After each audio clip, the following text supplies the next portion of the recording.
This is an interview with Samson Dauda recorded on the 24th of October 2025, just one day out of the EVLS Prague Pro, where Samson would eventually go to take second place after Martin Fitzwater. I would like to extend my thanks and gratitude to both Samson and his wonderful wife Marlena, who were incredibly hospitable. They gave me, an unknown journalist, 2 hours of their time the night before the show, took me up to their hotel room to do the interview in private in a calm environment, and it was an absolute honor to be able to do that. In the interview, Samson talks about his early life, about boarding school in Nigeria, moving to the UK, going through rugby, and eventually finding bodybuilding. Then he talks about how he went through the amateur ranks all the way to the pro career, as well as obviously taking the Mr. O title in 2024, how that changed his life, how his dynamics changed at home with Marlena, who became his coach, and even about what may come later after retirement from competitive bodybuilding. I hope you enjoyed the interview and thank you for watching. Take care. It's going to be all text-based on the website, but I'm just going to say I'm sitting here right now with Samson Dauda, 2024 Mr. Olympia. Yep. Appreciate your time. So let me start by asking, so it's your third time coming back to Prague. Do you consider it a third? Fourth time. Is it? Fourth This time. year's fourth. This year's time fourth. now, yes. So do you consider Prague your third home after This, honestly, it's because we were saying it today when we were kind of driving when we go here. I was like, it's kind of ironic that this is our fourth time in Prague now. And I'm like, every memory I've ever had about Prague has always left it with a positive one. Because my pro debut was here in 2018. Yeah. And I remember that very fondly. And I remember doing my pro debut and being fifth and Rolly winning and everything. And I'm like, holy crap, it was like the moment and how big the show was. Again, that full pro experience for the first time. And then 2021, when we come back here, my first pro win once again was in Prague. And I remember the atmosphere and the audience felt like they knew me from when I was coming up and where I got that point. And I felt that energy and felt that love that they have in Prague every time I come here. And it was amazing. And I just remember leaving here with one of the best experiences ever because that was my first pro win. And then when we came back in 2023, first time I've ever won 2 shows back to back. So once again, it was here in Prague. Your lucky and city. It became, honestly, I kind of laugh. Okay, this city seems to have just bonded with us. Because at this point, it's like, it's safe to say that you and Prague, you now have a bonding that it goes beyond because every single memory you have of breakthrough moments in bodybuilding happened here. So it's almost like, no matter how much you look at it, you're like, you got a thing with Prague. You're always going to come back here because it's a special place to you. And it's all your happy memories, your best memories always seem to happen here. And it always starts off here to kick up any part that happens next in your chapter. So yeah, man, I absolutely love it. I love it here, man. It's always fun memories. I'm super happy to hear that. I've been living in Prague my entire life, so as a patriot, this speaks to me. So that brings me to the next question. So why did you decide to come back to Prague this year? Was it because of the nostalgia? Was it because it's your lucky city? Because you're qualified for life. So I mean, like I've always said before, I've always gonna say I was never gonna ever just do one show. I was never gonna be, once you get to the top of Olympia, guys mostly they focus on just the Olympia and they don't do any other show. And for me, I remember like when we first started in my pro debut in those years, the top guys, they don't compete in Europe. They stay in the US, they do the big shows. There are not many of them come in Europe. And 2023, I was like, you know what? Nah, I'm not going to be one of them. I want to compete in Europe. And Prague was just like, it's one of my lucky cities. I'm like, I'll come back here to do that. And then this was one year where I was actually thinking, okay, I was going to have the year off after this and take some time off. And, coming off the Olympia stage and the way it felt. And I was like, you know what? I know that I'm feeling disappointed for everything that happened at Olympia, but you always have to think about the idea of bouncing back from it and bouncing back for adversity and bouncing back when you get knocked down. And Prague has always been that, it's always been that place where your luck starts to change with Prague. Because I remember 2021 when I won my first pro show, I did 4 shows before I did this one, my 5th, before I won one. And it was 4 shows back to back in different cities all across the world. And it was literally until I got to my 4th show here before I won my pro debut in a sequence. So it always seems to be that lucky charm for me. Yeah. Same thing 2023. After coming to Olympia State place in 3rd, I come here and it was like, it clicked the same way. So it kind of feel like, there's almost like a destiny calling where it's like, okay, when you feel like you've been knocked down and everything else, you always seem to come back home, believe it or not. And this always seems to the point that it picks you back up and gives you that energy to go into the next year going, okay, you're good, let's go back. So for me, it just feels like it was a path that was just called, and I'm like, okay, you know what, yeah, I'm going to do Prague. So it just happens to be 2 weeks after the Olympia, so I'm like, perfect. Yeah. So obviously related to Prague and the Czech Republic is beer. Yes. So a little funny question. Are you aware that there's a brewery, like a worldwide brewery called Samson here in the Czech Republic? I wanted to bring you one today. No. I went to 3 supermarkets and I didn't find it. No way. Dude, I did not know that. Yo, I gotta have one. I gotta find it. I'm coming back probably tomorrow and Sunday. Yes, please. So if I manage to get... So there's a beer Samson, and there's a very nice like a cake dessert called Marlenka. So I'm probably going to bring both. I think I've seen that one. You see Yeah. what? Yeah. Oh, this would be a celebration today. That one I've never. Oh, Right. Tomorrow. please. Tomorrow is my tour, the supermarket, and I'm gonna get a Samson. Holy! I'm Samson beer for that. After the last show, you drink. I like that. That one I have to try that. Okay, Please, I'll make sure to make that happen. Oh damn! I did not know that at all. Are you a beer guy? Do you like it? Only after a show, and it's always that because you always have this period where you finish your last show for the season, and you're like, you obviously you spend all year you don't drink alcohol, Obviously. and then when you finish your last show, you're almost like, okay, now I want to let my hair down and indulge, Yeah. and it's like, okay, now is the one time where I get to, because I used to play rugby, and remember rugby players. I know. I have questions Yeah. about that. When we finish the rugby, really finish the rugby Yeah. match, we go to the freaking rugby house and it's like every drinks, is you drinking. So coming to bodybuilding is like you can't do that. But now it doesn't feel like it's the best and most inviting way to finish a season or finish a show. When you know you're in company, you're ready, you finish out, let's have a beer. And this one, that's the only thing I enjoy, and I always enjoy it because that is like, it always feels like the big reward and after the end of a big battle, right? It always feels like, this is nice. All right, I'm gonna bring some Samsons. Coming back to your early life, so what is probably like the strongest memory you have from living all the way back in Nigeria? Boarding house. Because I went to boarding school in Nigeria, and I think for me, I went to boarding school when I was very young. I think I was about 12 years old when I got signed into boarding school. And anytime before that, I don't have really much memories from that, So my active memory of remembering things was when my parents put me in boarding house, and boarding house was like military school. Yeah. And surviving by yourself in that environment was the first time where there was no safety net. There's no calling mom and dad. There's no calling for friends. You're literally on your own. And you're put in this big school where everybody's fighting for themselves, and you're going against guys that are older than you and people that have been there for years, and you're trying to survive in this. So my memories from there was basically that, and how much they were so hard on us in terms of discipline, and trying to be that ideal student. You have to wake up at a certain time, you have to make your bed, do everything, study, sleep. They even tell you exactly the time you have to have an afternoon nap. Okay. And it's almost like an hour, and it's like, okay, 4 to 5 o'clock, that's when everybody has to sleep. So it was very structured to the point of like the most upright discipline you can have. So for those years, between those early years of my teenhood, this is all I remember from Nigeria, is how much that sort of ingrained in me a lot. And much as it's been a bunch of demons in that side, but at the same time, it's ingrained a bunch of discipline and that ability to push yourself beyond what you think you can because of those memories. And I remember that a lot. I remember those periods a lot because it feels like that was where it molded my adult mind, for saying that period right there sort of molded into me, ingrained into me, okay, what it would take for you to be a man at that point. So I remember that quite a lot. Okay, yeah, that makes sense, and I guess that's something that carried over into bodybuilding. Yeah.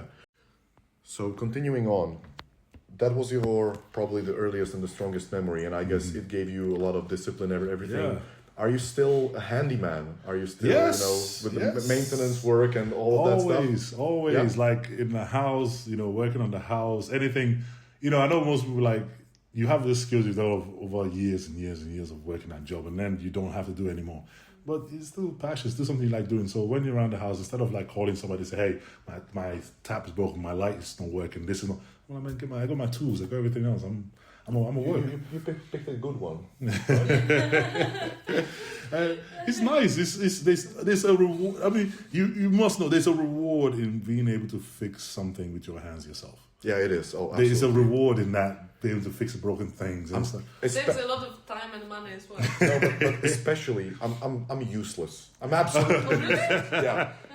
Anything manual, I'm useless. So when I get something done, the reward is like so much more. Yes, I managed to mend a thing. Yeah, I know. So it's so for me, I don't know. I enjoy that part because you always gives me that nostalgia feeling as well of being when I was working and you were struggling, you're going through that phase of doing things, and it reminds you of it grounds you back on where you started from, and I do enjoy that. Yeah. You mentioned rugby, obviously a big part of your life. Why rugby and not football, for example? Did it suit you better? Because when I started, I was really skinny. So I played football for a while, especially being in the UK. I played football for a long time, and it's like through college, through schools and stuff, and through college, played football and everything else. And for some reason, I went from football and then I kind of migrated into basketball for a short time, and just kind of playing because we were in school and college, and that time you just need a ball and a ring, so we kind of played that. And then I think one of my friends sort of like, look, we got a local team, why don't you come try rugby? And I was like, okay, it's a manly game, you get to run around and hit people. Sounds about right. Let me go down there. So I sort of jumped in at the idea of, okay, it's fun. But then I think when I got into rugby, there's something that it gave me that I've never had before. And it was that belief of having a team behind you.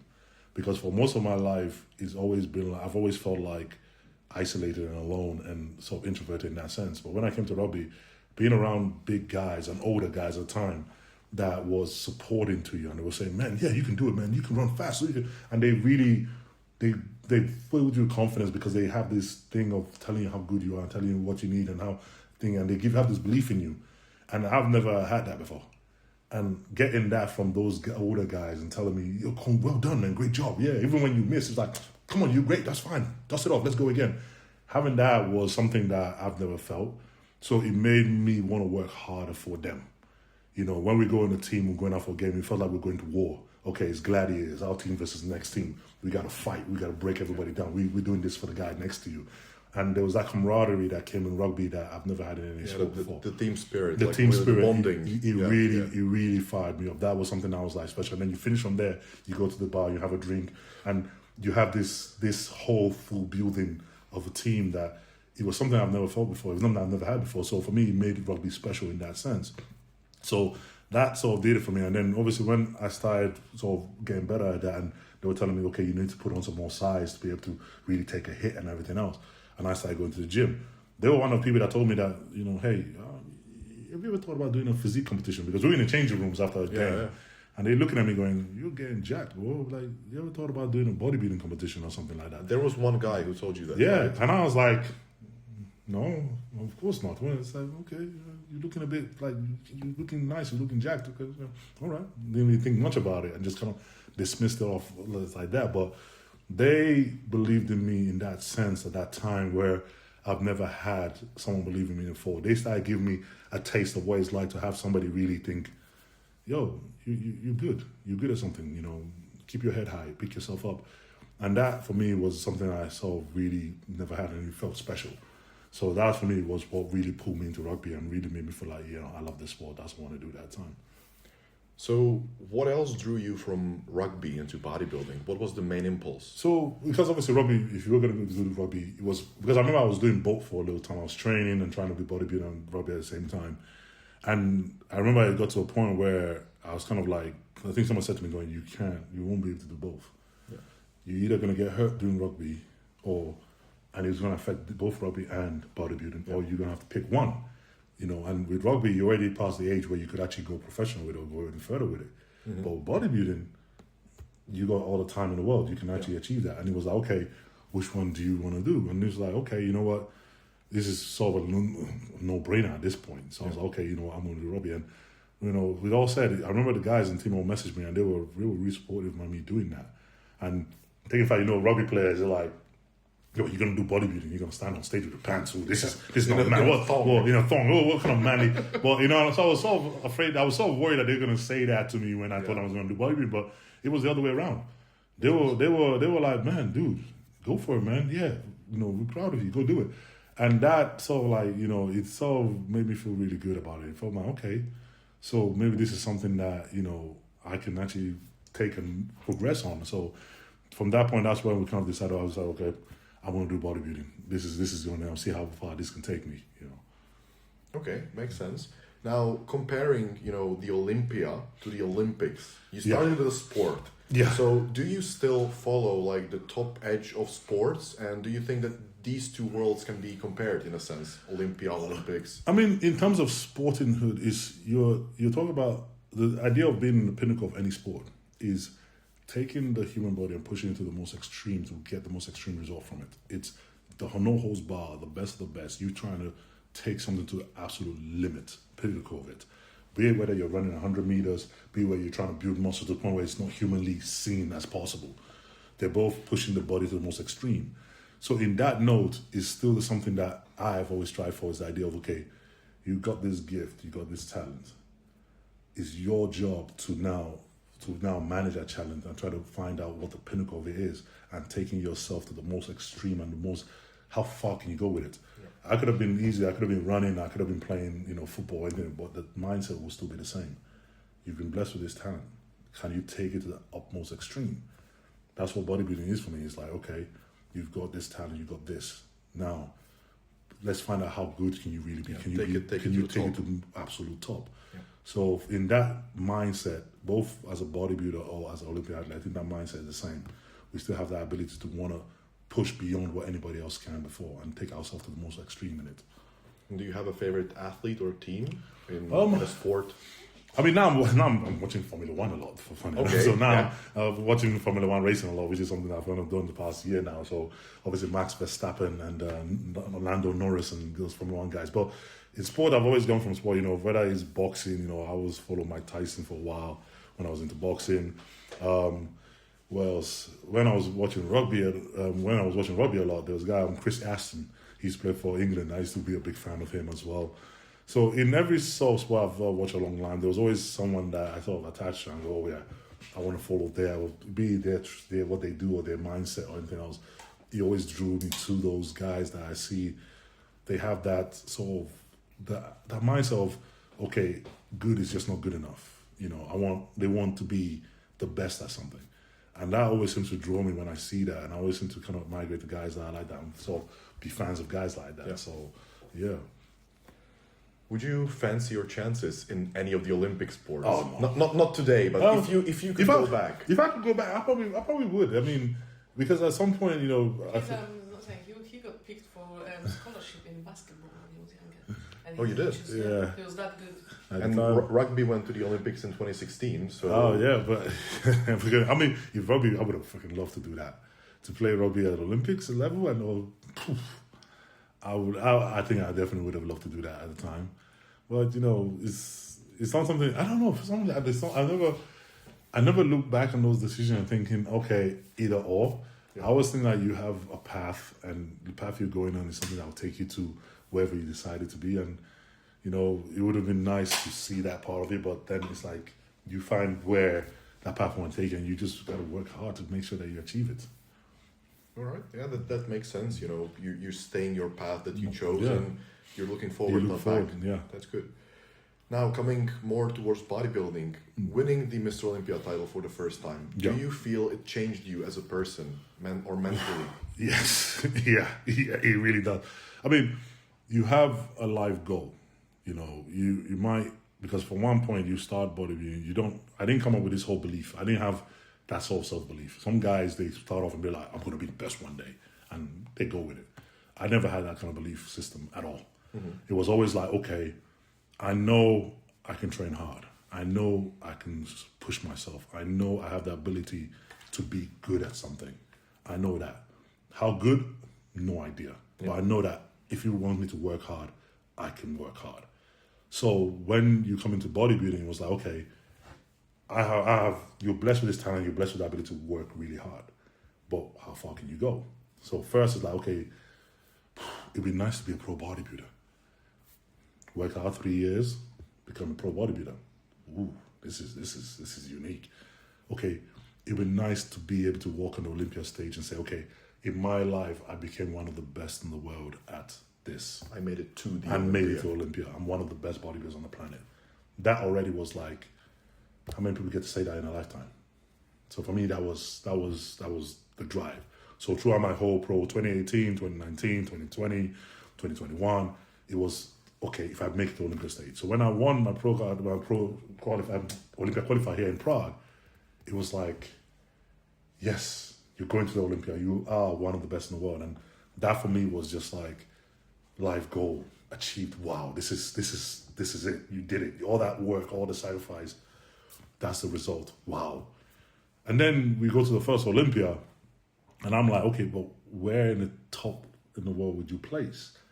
I'm like, okay, it would be nice to be top 10. That, top 10 in the world. Your Olympia debut, big enough. Going to the Olympia, went to the first Olympia 2022, placed 6th. Yeah. At this point, I'm like, this is the result of hard work. You can actually be top 6 in the world in your first try. So I'm like, can I be number 1? Is it possible? Can that actually be something that's happening? And you have to almost with each step and each achievement, it opens your eye to, okay, I'm really that good. Okay, but it opens another door to you, and it changes you. The idea of the reality now warps and go, oh, there's another, I can actually go, I can be this far, so maybe I can make the next step. So every step of the way has always been like, if I can get to this next milestone, I can look at the next one. And then when I get to that one, I can look at the next one. And it's just kind of worked out that way for year after year, where it takes me getting to a milestone for me to believe that, oh, you're actually that good, you can do it. So when we came in and we then go off and win the Olympia, which is it's unfathomable to think that you that just wanted to just be a good bodybuilder and be one of the best you're now standing at the pinnacle of the sport as one of the best bodybuilder on the planet. It changes you. It really changes you. All of a sudden, your confidence is now as secure as can be, because you're like, there's nothing left. I made it. You made it. It's not by luck. It's not by chance. There's no gifts. You actually worked and you made it. So you can stand there and for once you can feel the idea of be proud of holding that, be proud of saying, yeah, this is it. There's a feeling of both confidence and euphoria when you know that you've achieved something that big. And it not just changes you as a person, it changes not just in bodybuilding, it changes you as a person, changes every other thing around you, every interaction you have around people around you, because there's now a level of confidence you have in yourself to know, okay, I said I was going to do something and I did it. I believe in myself enough that anything I venture into do, I hold that confidence saying, yeah, I know I know who I am, I know what I'm capable of, I know where I came from, I know what I can achieve when I set my heart to something. And it's a very powerful feeling to take away for someone who's never had that kind of confidence in himself before, to give them that all of a sudden at a later age. It's life-changing. It's genuinely life-changing. Yeah, I believe that. That's a great insight into it, I think. So when you won your first Olympia, did you feel you were winning it as a Brit or as a Nigerian? Which was it? Were you the first Nigerian or second? I'm the second first Nigerian, second Brit. Because the thing is, I came to the UK like when I was 15 years old. So majority of my life, I know I don't like this. I'm British, yeah, right? But at the same time, I have a Nigerian family. I come from Nigeria and everything else. You have the roots. You have the roots of Nigerian in you as well. So you kind of stand there going, okay, which one do you fall on? And I was like, I fall smack down in both, like center of both, where I'm proud of my roots as Nigerian. I'm proud of saying, look, first Nigerian bodybuilder to ever win the Olympia. Freaking awesome. At the same time, second after Yates. From Yates. Yeah. This is another big one, Yeah. So because I always like, because my memory from bodybuilding was always like, when you went to any bodybuilding gym in the UK, Dorian Yates everywhere. And not here as well. Exactly. So to stand, imagine when I was getting to bodybuilding, I went to my friend's gym and I went to this gym and everybody's like Dorian here. Yeah. Even this is before I even realized I was going to go that far into bodybuilding. So everybody's talking about, this guy Dorian. Never in my mind is them thinking, you do realize if you're going to be the next guy after him to ever win the Olympia coming from the UK, never thought about, unthinkable. That's insane, right? It's insane. It's unthinkable. Because you see the pictures of him all over the gyms, every gym in the world, every gym all around the UK, Dorian, and you're thinking, your friends tell you a story about, I remember, 97 when I saw Dorian, or this year when I saw, Dorian, this year.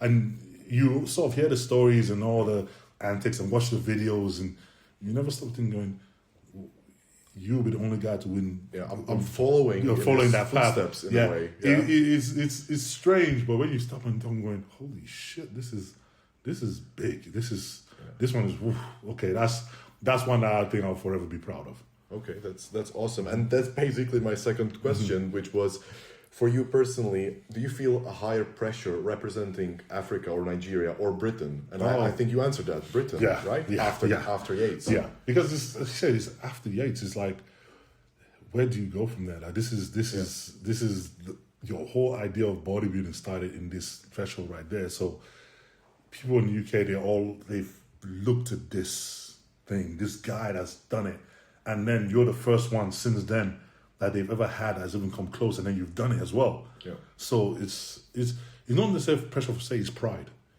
Okay. You have that idea of proud of going, okay, I managed to secure this thing since this guy done it 27 or 25 years ago. 96 was the last one, right? Yeah.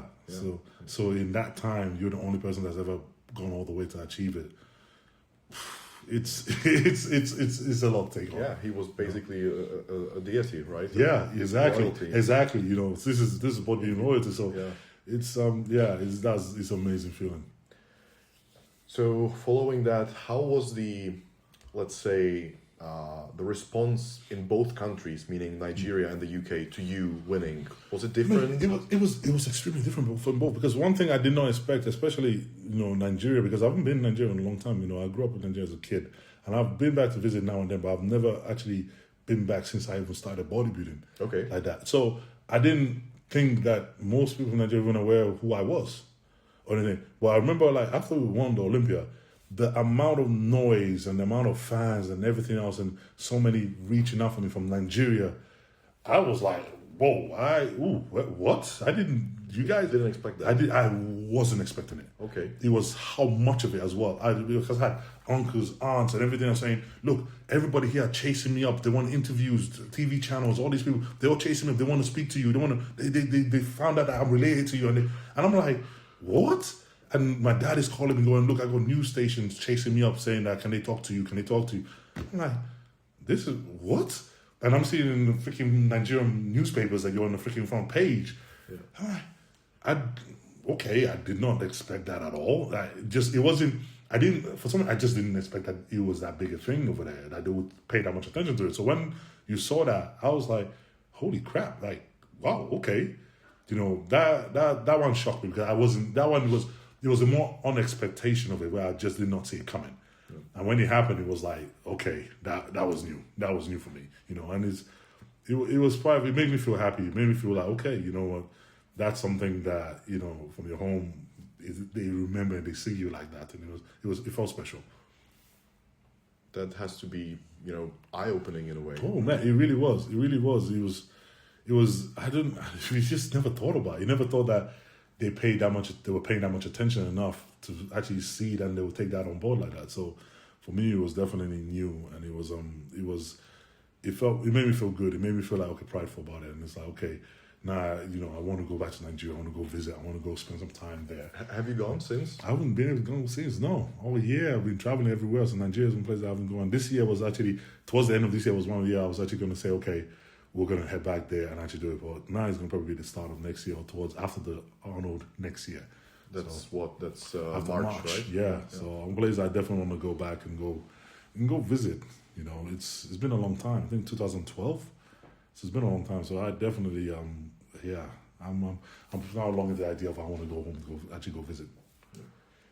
Well, right now we're basically here with your coach, right? Yes, wife and coach. The wife and coach. So coming from that, I got a couple questions about how that dynamic works. Yeah. So firstly, during the prep for 2024 for the Mr. Olympia, for a win, what was the, I would say, key decision that your wife made that maybe differed from what you would see or what you would do, and it could have been maybe a strategic risk? I mean, You need an extra pair of eyes, yeah, right? yeah, because it's always good to have an extra pair of eyes. But the thing is, people don't understand, like, right from my very first moment I decided to do bodybuilding, she was right there. She got me into one. She was the one who suggested me to even do bodybuilding in the first place. She was the one that said, okay, you know what, I see something. Well done. You know, so she was right there. And then every competition, every training, every one of them, she was right there every single step of the way. When we worked with coaches, she was right there. Most of the time, the coaches even liaised with her, not even with me directly. So Okay. she was always in the mix. And, you know, it was normal for us, you know, everything. She had more knowledge about the sport. She had more knowledge about diet, nutrition, training, everything. She had more knowledge about it than I ever did, you know. So she grew with me at the same time, and she knew everything I was doing, every training. She knew my training style. She knew my diet style. She knew everything. So she played a role the whole time.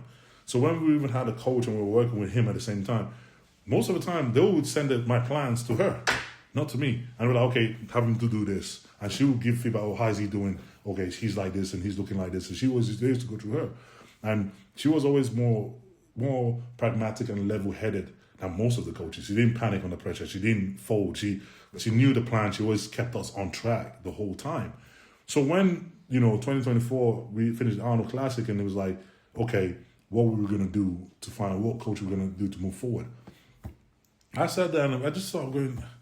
Were you still with Milos at the time? Yeah. This is right after we left Milos in 2024, and it was like, who else would know me better than someone that's been there the whole time?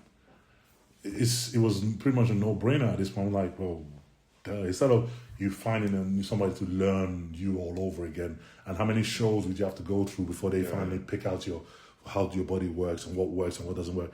You're gonna give up another 2 years trying to figure that out, when somebody's here already that already knows that. So it was like, hell, why not? You know, this is a no-brainer. So for me, it was a very simple decision. It was like, well, that's what we're just gonna do. We're just gonna do it ourselves. To the bodybuilding world, they didn't know the backstory. They didn't know the history. They didn't know. I saw the reactions. So the reaction was like, I know the story. yeah, the reaction was like, and for us, we didn't even, the thing is, we've always posted about it. I've always said about it. Even we've always spoke about it. So for me, I was like, everybody should know this. So when we sort of announced that, I was thinking, yeah, whatever. Well, no big deal. Everybody, it makes sense. But everybody was like the other way around. They were like, what? Yeah, everybody lost their mind. They lost their mind. I was like, oh, was this a big deal? I didn't think it was big. I thought it was simple. But, you know, and we had to sort of put up with a lot of talking because of that. And I'm like, but if you stop and take a minute and look at the whole history of it. But that's the thing. This Nobody is a does simple brain. It's a simple decision. If you were a coaching team and you had a head coach and an assistant coach, and the assistant coaches worked with the team the whole time the team has existed, and the head coach retires, and you say, okay, now we're going to make the assistant coach the head coach. Everybody like, duh, yeah.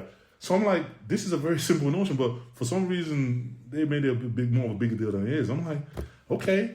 So for me, it was very weird. But then it was like, okay, we had to put up with a backlash from it. But at the same time, it's like you hold strong to your decision.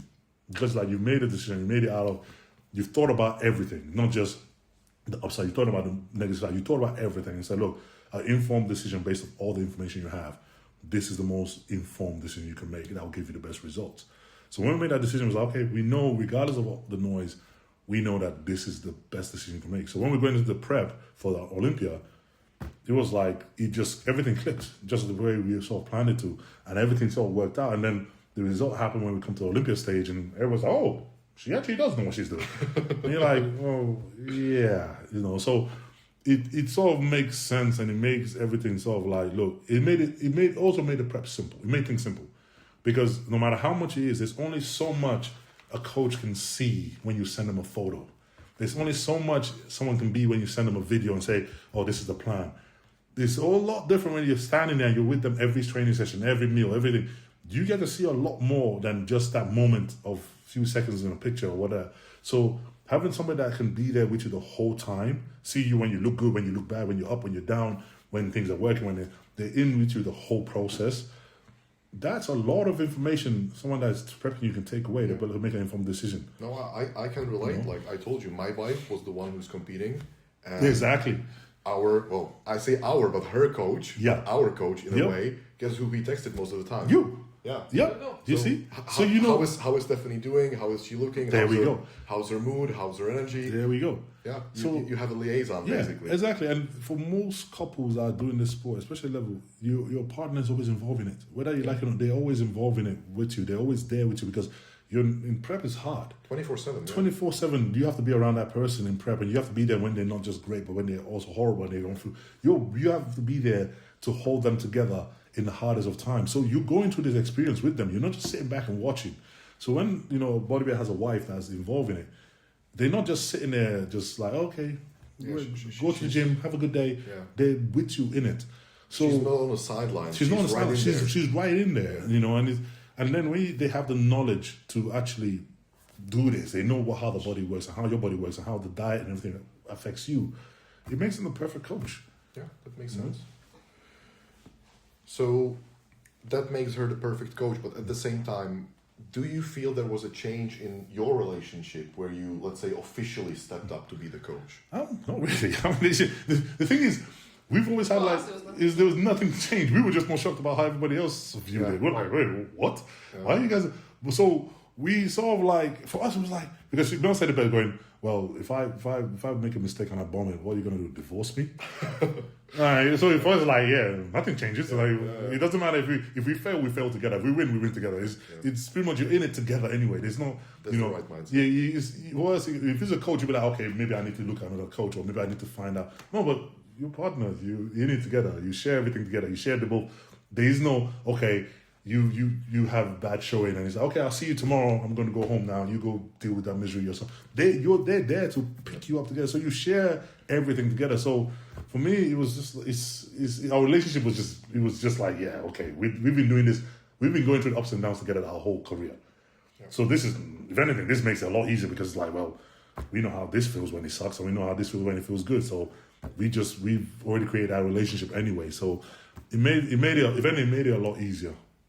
Good. Now, you said it made it easier, but the question obviously has to arise. Do you argue about training, about food, all the stuff? What happens when... About training. About training. We never argue about training. We never argue about food or training or anything like that because she'll just do whatever she says. So it's quite easy in that sense. But in terms of like stressing, I would stress, of course. And you get argument over high stress position because everyone that knows prep, you're doing it at the highest level. Yeah. It's not easy. It's really not easy being with a bodybuilder. It's extremely difficult. And when things are stressful and your cortisol is high and you're doubting yourself and everything else, you tend to let it out on the closest people to you. Naturally. Everybody, even though they're your coach or they know your coach, you let out your frustration of any situation like this to the closest people to you.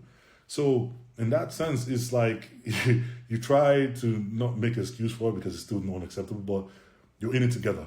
And you bounce off that energy towards each other. When things are not right, you bounce it off each other. When things are good, you promote each other with it. So it sort of brings that into a relationship. And funny enough, it makes your bond stronger every time you go through a prep. Yeah. You come out the other side because prep is like war. If you make it. If you make it through a prep, you actually come out going, holy shit, we made it through that? Well, if we go through that, we can go through anything. Yeah. So it does bring your relationship and it makes that bond stronger every time you go through one. Well, coming from bodybuilding, like the depth of it, into more of the, let's say, mainstream views, the lay people always ask, like, is bodybuilding a healthy sport? How do you feel about that as a bodybuilding as a whole? It is a healthy sport, and it can be a healthy sport. But what happened is people have clinged on to the side that they don't agree with, and then they use that to portray the whole sport. My own thing is coming back to the main idea of bodybuilding. You're trying to take your body to be as extreme as something you can be. It's always going to be risk to that. Even if I was with any sport. Yeah, with any sport. If you're trying to push yourself to the most extreme, there's no way you're going to be healthy at it. If I'm trying to drive a car as fast as humanly possible, that's no one's ever done. There's a risk about it. If I'm trying to run as fast as possible, there's a risk I'm going to blow my ankle. There's always a risk to that. But the main thing is, I am trying to take the idea of training and self-discipline and the idea of being able to focus on this one thing and make myself better and build my body. That's the main goal and that's the main foreground of it. Whether you're trying to be an extreme athlete and compete, or you're just trying to build yourself as a human being, this is still the foreground of bodybuilding. It's still the base of it, is the ability to make yourself better as a person, be it both physically and both mentally. This is why the healthy part of the sport is. If you focus on just the accidents and everything else and the negative part that happens, you don't look at it, oh yeah, of course it's not healthy. But if you look at it all in general and go, okay, what can you see when you look at it? You've seen a group of people that anybody now can look inspired and go, I want to start going to the gym, I want to be healthier, I want to live a healthier lifestyle, I want to make myself better as a person. And in return, not just being better physically, but better mentally, to be able to overcome adversity and come back from being knocked down over and over again, and using the gym as a tool to help push myself to be better. This is the base of it. And you have to hold on to that base. That's the essence. That's of the bodybuilding. essence of bodybuilding. Yeah, you're at the upper echelon. Yeah, and that's something different. And that's something different You're when doing you're an extreme sport in a way. Exactly. So when you're in upper, if you look at the upper echelon, then it's extreme. But the main essence of it is this, and holding that and holding strong to that is what is most powerful about the sport. Yeah, and obviously, we know how it is, but the, let's say, mainstream criticism of bodybuilding as a sport in the upper echelon is, it's probably more about the chemistry behind it. Yeah. Do you think there is something that could change the perception of bodybuilding in that way? I think with time now, we've seen it. I mean, we've already seen it change. We're seeing with every generation within social media and everything else, we've seen it grow with the rise of C-Bomb and Sam Sulek and all these other guys that are reaching a new mass, a new audience. We're seeing the perception of changing where I remember when bodybuilding first started, when I came in, it was seen as a very vain sport. It's all about vanity. It's all about small men with small egos trying to get muscles to make themselves feel big. Small. It was always a perception of that. Yeah.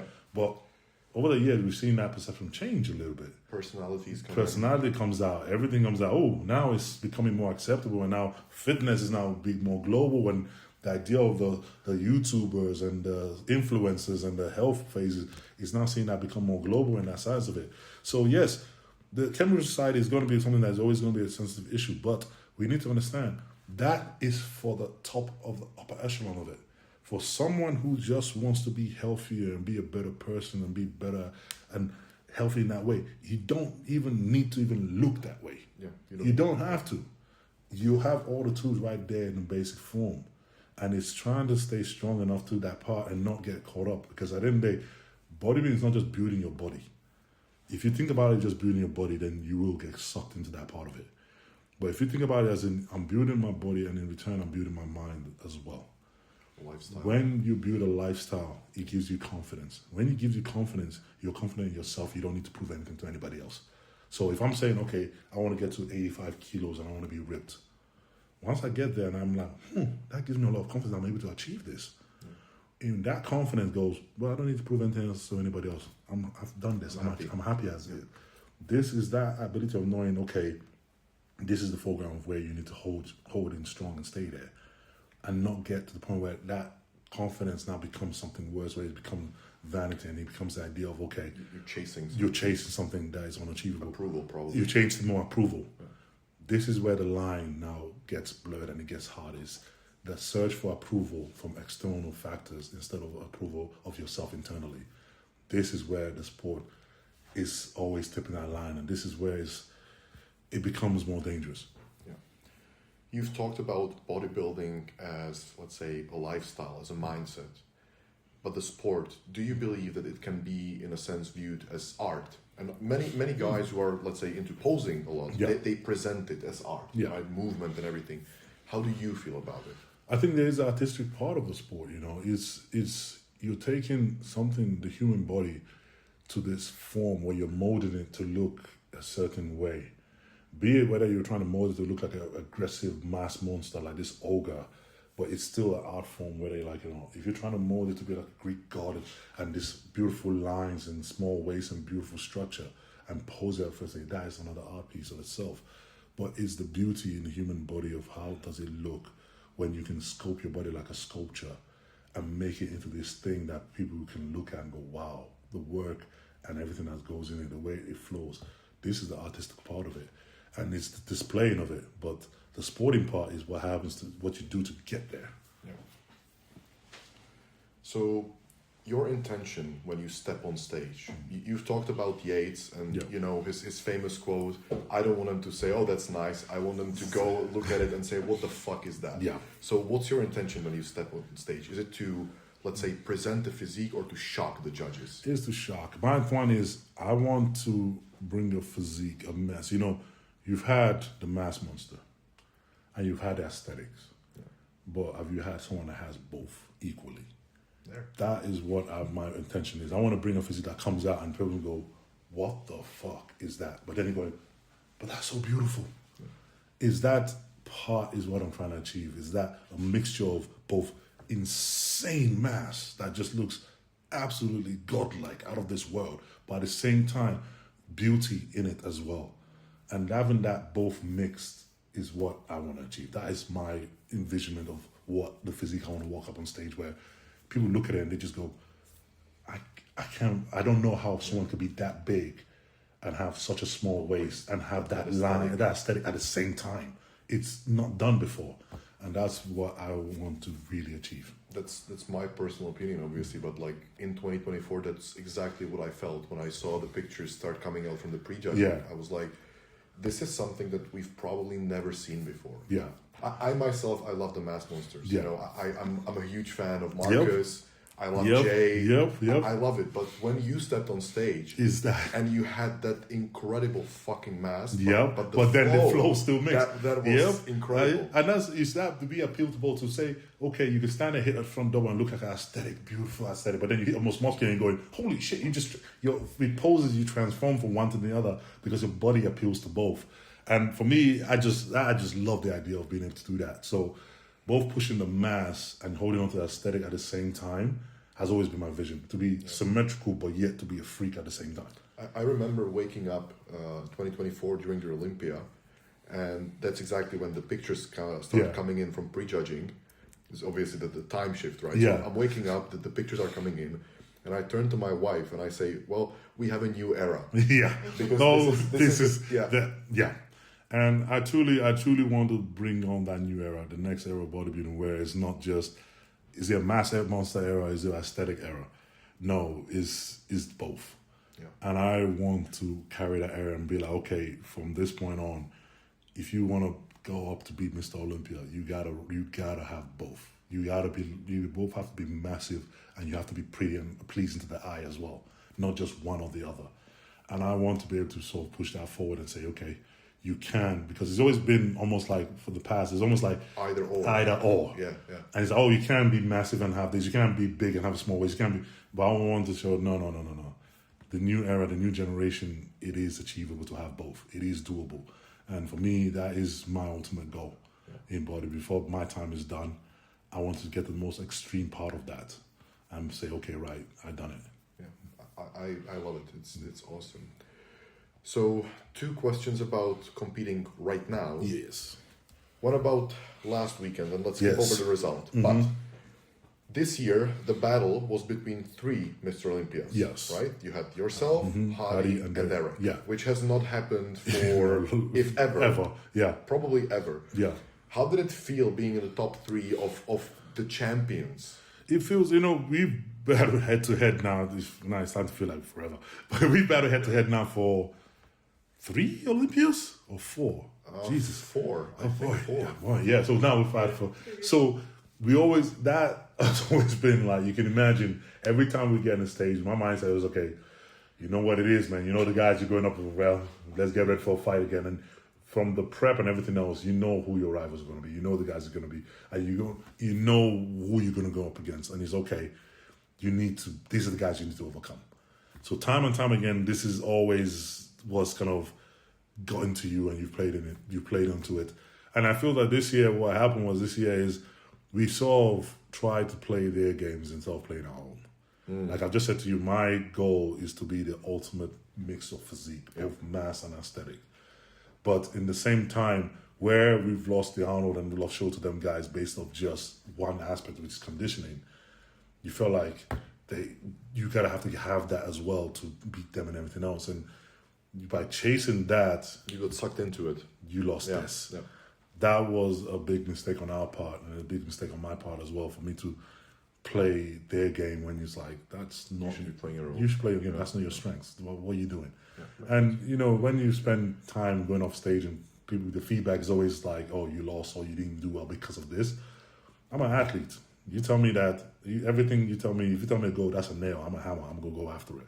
So when you tell me, oh, you just got to be conditioned, I'm going to go after that with everything. I'm not going to hold back and be like, oh, maybe that's enough. I'm going to keep going until there's nothing left. And for that is you forego something else doing that. Okay. You forego that mass, that size and everything else. And, you know, hindsight is easy to speak, but at the time you look at everything and you see it like a brick wall. That's what you're going through it. So it's a bittersweet, a bit of hard, sweet pill to swallow. Yeah. But it's always like what we always take every loss is a lesson learned. It's a real lesson learned. Okay, play your game. Awesome. I love it. Looking back, which do you feel is harder, fighting for the title for the first time or fighting to defend it? Defend it. Always defend it. Because it's when you go in, you're chasing a target. Yep. It's easy. I mean, you imagine if you're driving behind a car, it's easy to chase a car when it's in front of you. Oh yeah, way easier. Yeah, but when you're the one in front and someone's chasing you, that's it's terrifying. a different fucking ballgame. That's terrifying. So I think this one is safe to say is harder defending than actually going after. No, that's a good analogy because trying to overtake somebody is way easier than trying to keep someone from overtaking you. Yeah. So it's definitely a different game.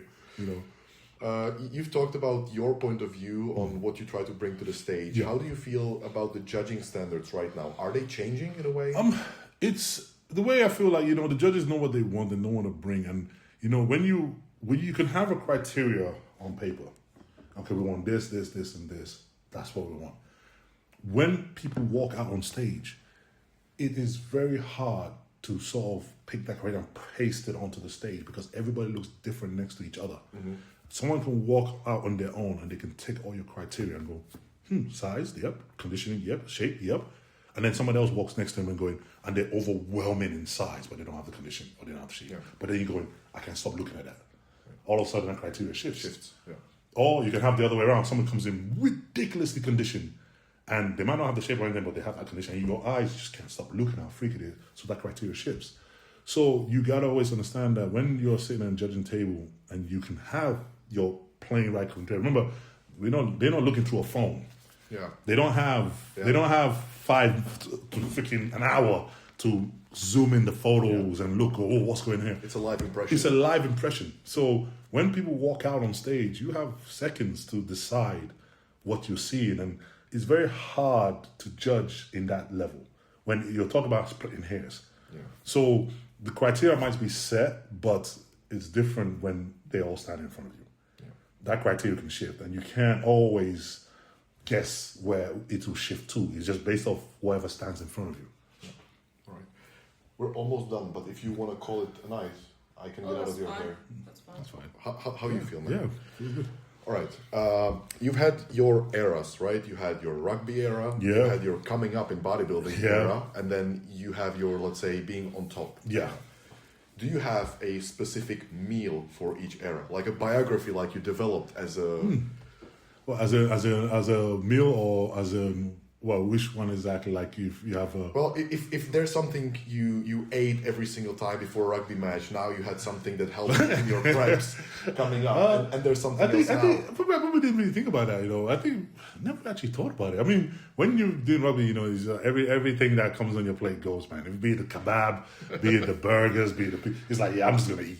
You know, I'm going to eat and just put as much food as it. And obviously, when you move into like bodybuilding fitness, you become more aware of, okay, more you know, calculating what you're going to eat. And then you go from there and you're like, okay, I got to eat more healthier. I got to eat more rice, chicken, and more food that actually serves a purpose. And then when you get to the top echelon of it is you're now literally a point where you're nitpicking the finest detail of everything.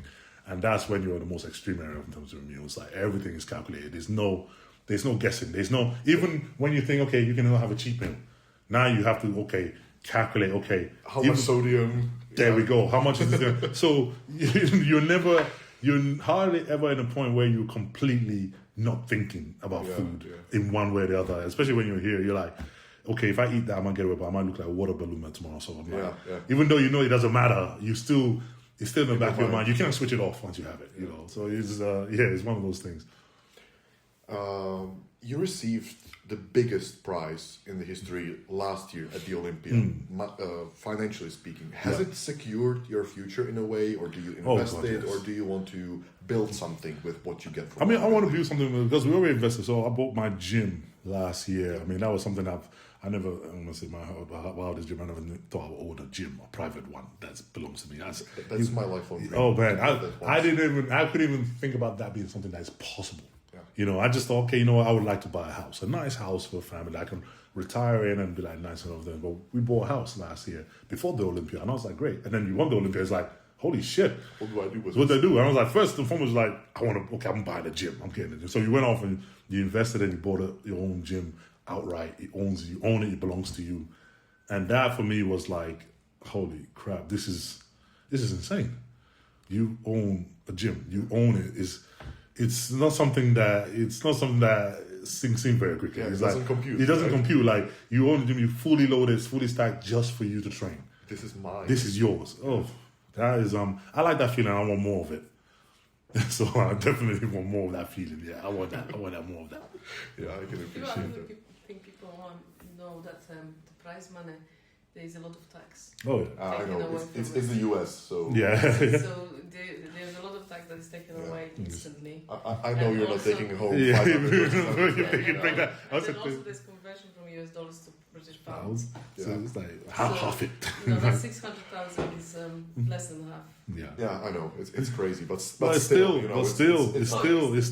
life changing, right? It's still the point of, okay, this is something you never even imagined. Because I remember even financially when I was talking about bodybuilding, doing bodybuilding as a living. People don't go into bodybuilding to make money.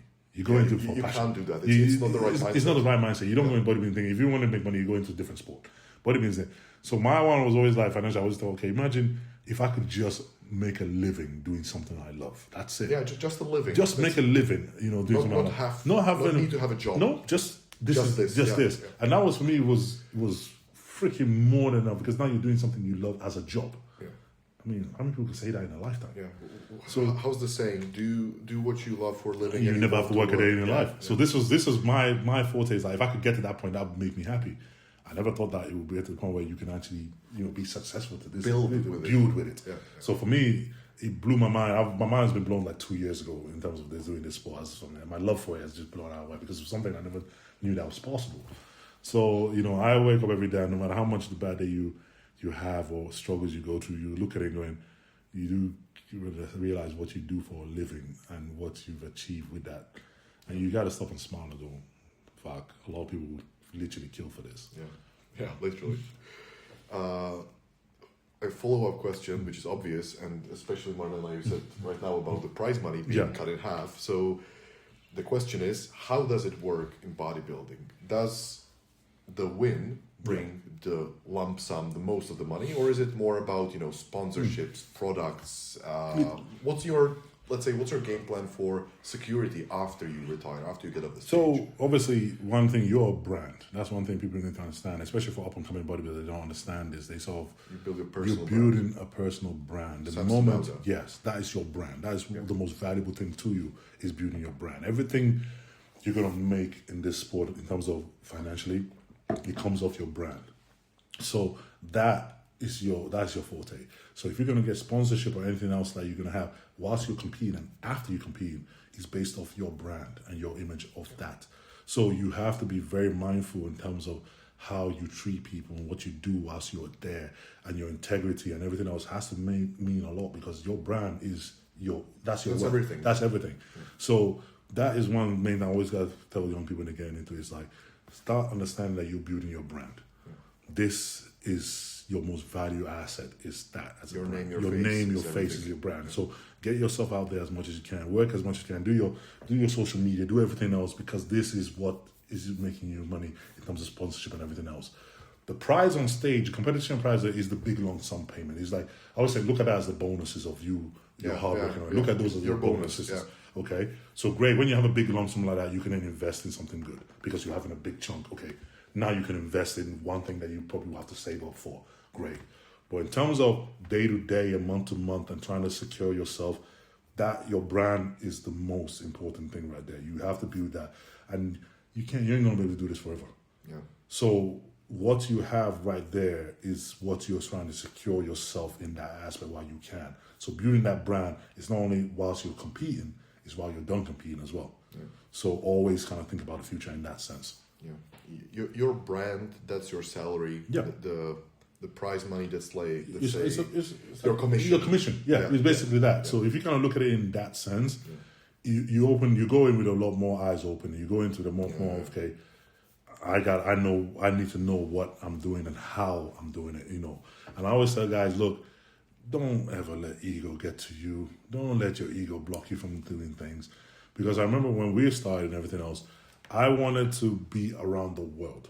I wanted to go places and meet people and build that as a brand. And I was guest posing in shows around the world for free. Yeah. Because I knew that long term, this is me building a fan base and building a brand. It's an investment. It's an investment. Yeah. And now when guys, you hear young kids like, I don't want to travel to Europe. I don't want to travel to this. I don't want to do that. I don't want to. I'm like, when you're done competing, nobody remembers you. Yeah. Believe it or not, you die out, you fade out in a year. So there's so many great bodybuilders from even 5-10 years ago that nobody remembers. Nobody remembers. Yeah, yeah. Like, do you remember this guy? No. Oh, did he compete? Oh, yeah. Nope, he's gone. Like, off the top of my head, probably not a great example, but Victor Martinez, for example. That's someone that actually has a good brand, and that he still remember. Yeah, but same thing. Yeah. So it's that idea of like, look, you gotta take care of your brand as a person. The way you treat people whilst you're there is the way people remember when you're not longer there. So be very mindful of, building contacts with people and using that connection to do that. And the way you respect and that integrity you have for people and always do this is what will serve you long term. So it's like if you're a businessman and you're building a business, you want to have a lot of contacts all around the world. You want to have a relationship with a lot of people around the world. You don't know where it will take you. You don't know where your future is, but you know that, okay, right now, if you want to go to Korea, I know a guy in Korea. I've had a business with him before. You call him on the phone. Guys, hey, I want something, I want to launch a product, I want to launch in Korea. You want somebody in India. Hey, I know a guy in India. All right. Hey, bro, I got something I want to launch in India. Can you help me out? Can you link me up? This is what the bodybuilding, the business of bodybuilding outside of training stages. This is something that I don't think young guys coming up, they don't realize, they don't teach them enough. And I hope that it's the background, right? Because when you have somebody that came into bodybuilding very early without much experience in business, they don't understand it. They don't understand that. I've been in sales and in business since I was 18. Yeah, so automatically, okay. Yeah, so I know that it's not about what you know, but who you know. There we go. But,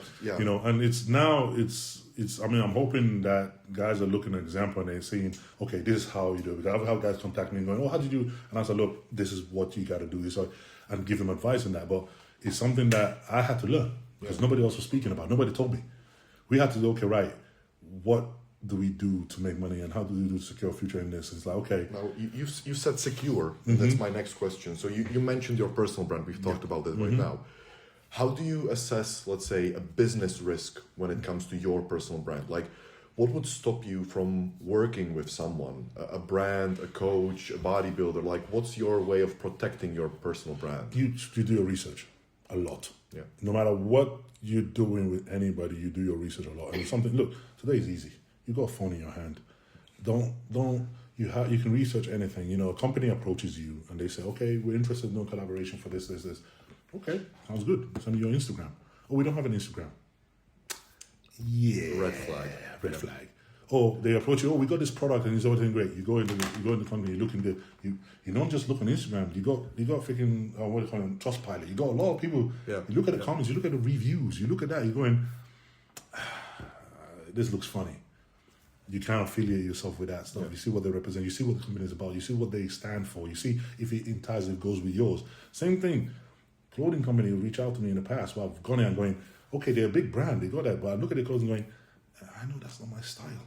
And I can look at it and going, I know I can't wear that because people know. It's not something you would wear, so you can't sell it. Yeah, and because it's authenticity, it's the idea of it has to be authentic. You can't just pick something up because the company's paying you to do it. Like, great, I'm going to just... No. That's being a sellout. There we go. Yeah. So it's always the idea of, okay, does this fit me? And is this something I would wear? Something I would like? Is this something I would use? Because when I advertise using something, I'm not just going to put it going, hey guys, use this. And then when I'm done, I'm throwing it on the side. I'm going, nah. No, it's something I genuinely would use myself. So if I'm saying, hey guys, look, this is what I'm using right now, it's not because I'm just telling you, it's because, you're going to ask me the same question when you see me 2 months later. Well, yeah, I did use that. I remember because it's something that I know I genuinely use. So when you talk about building your brand, this is something you have to build trust to the people that follow you. You have to put that trust where people know, they know you. Yeah. They watch you every day. They know you. People are smart. You have a responsibility in a way, I think. Yeah. Not to mislead not to people mislead them. who look up to you. There right? you go. So when you have opportunity and you're in the position where you can get this opportunity, you have to be very smart and very careful and be secure. Check the brand, check their reputation, check how good their product, check if something that they actually do. I feel it, you know. I told you I've been in sales pretty much my entire life, and I've gotten offers for jobs that would have been awesome, but I didn't trust the product, and I'm not gonna put my name on that. And then you know? So it's the same sort of thing, and is something that you have to be mindful as you grow into it, because the trust that people have for you is something that can easily be broken. Yeah. So you need to understand that this is what your brand is. You can lose trust way easier than you can build it. There we go. So you have to protect that as well as build it up. So you always have to be mindful. Same thing when I do appearances. And that's my next question. I travel around the world. Last 3 questions. Yep.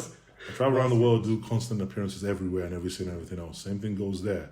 If someone tells me, okay, you want me to come to your show and do an appearance, I'm not just going to show up in the show, stand there for 5 minutes, say, hey, guest pose, and then leave. Yeah. Come on now. These fans, you're getting a chance to build a fan base in a place you've never been before. I'm going to be there all day. I'm going to be meeting fans, I'm going to be shaking hands, and be meeting people, because at the end of the day, there's only so much people can realize from me if I'm seeing you on the screen. You can see a 300-pound bodybuilder on screen is one thing. Oh, that's impressive. Seeing them in the flesh is a whole different ballgame. People remember that more than they can remember any pictures. So when they get a chance for you to get a chance to travel to meet fans, they want to see what a big man like you look like in the flesh, because that's an impact. Oh. When you see that and you shake their hand and say, hey man, how you doing?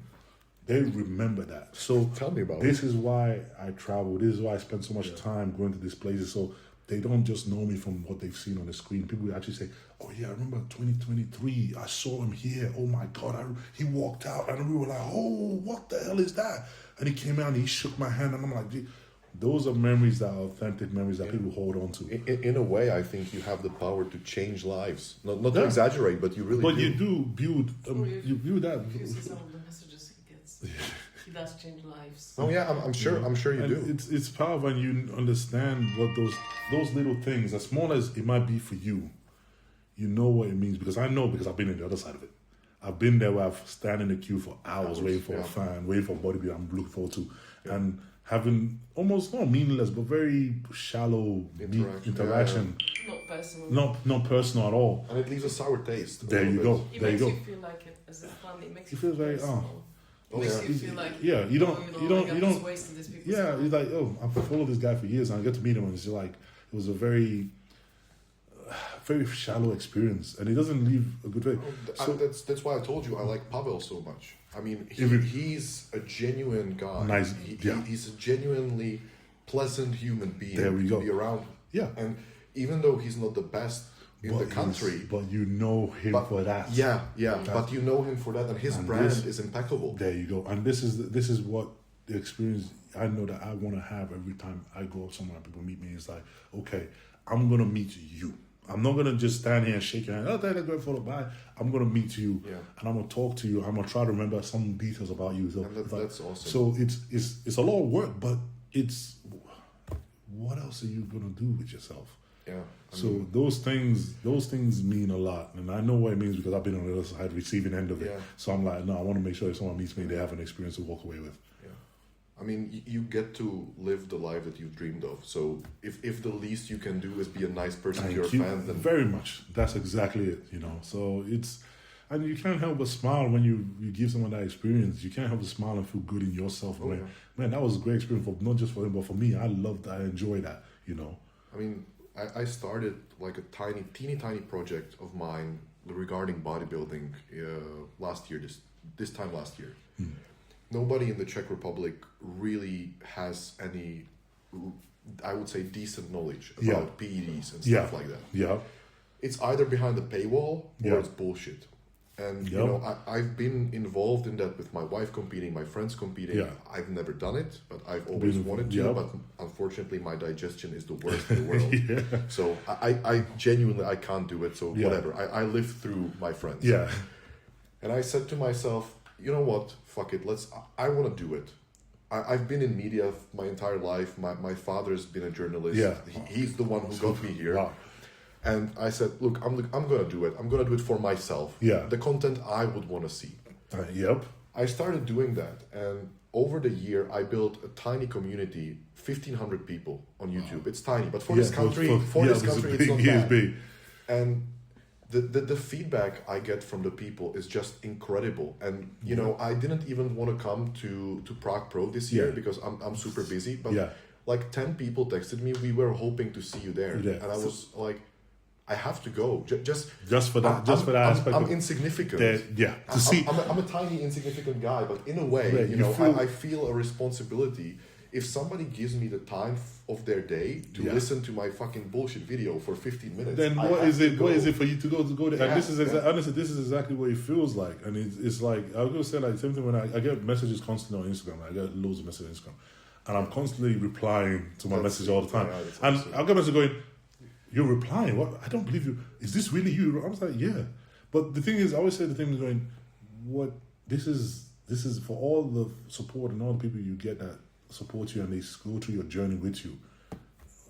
They took that time to write that message out, hoping that it gets You to see you, it. hoping that you see it, hoping they'll get a It reply. will make their day, their week, So maybe what- their year. There you go. So what is it? So that's my watch. Oh, is it? I was gonna say I'm not cracking the table, but I was like, what is it? Just to reply to the message is such a significant thing that it means little to you, but for them, Hours on the phone every single day. It drives me crazy. replying to messages. But Constantly replying. but then to messages. as well, I get feedback.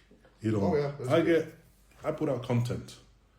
The messages that you get back of what people are thinking, what they think of it, is more personal. That you think, oh, they actually really like that. Okay, I can now know the direction of where I want to They head want to to. see that. There you go. Yeah. So this is something that I always kind of do. I'll post something on my story and I'll post that, and I'll get feedback immediately from people messaging me about it. And I'm like, okay, now that gives me an idea of what they want to see more. Okay, now I have a direction to go. I have a direction kind of moving. So you kind of using all these traits and all these things to help promote yourself as a bodybuilder and help promote your brand as a bodybuilder. And this whole thing all comes together when the actual time comes to, and you value it. Yeah. You really value it because it's.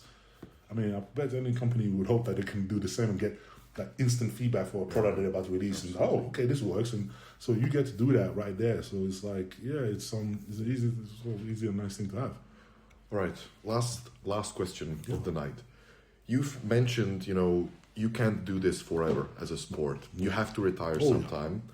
You obviously have an exit strategy. Yes. But my question is there a line that if you crossed it would mean, you know, I'm done right now? Let's say a health metric, something Yeah. that would tell you, I gotta quit, I gotta call it a day now. I think the point where I've seen my physique, either I've seen my physique deteriorate faster than I can keep up, Okay. and I'm like, okay, you're either riddled with injury or your physique is starting to go back or something is starting to give.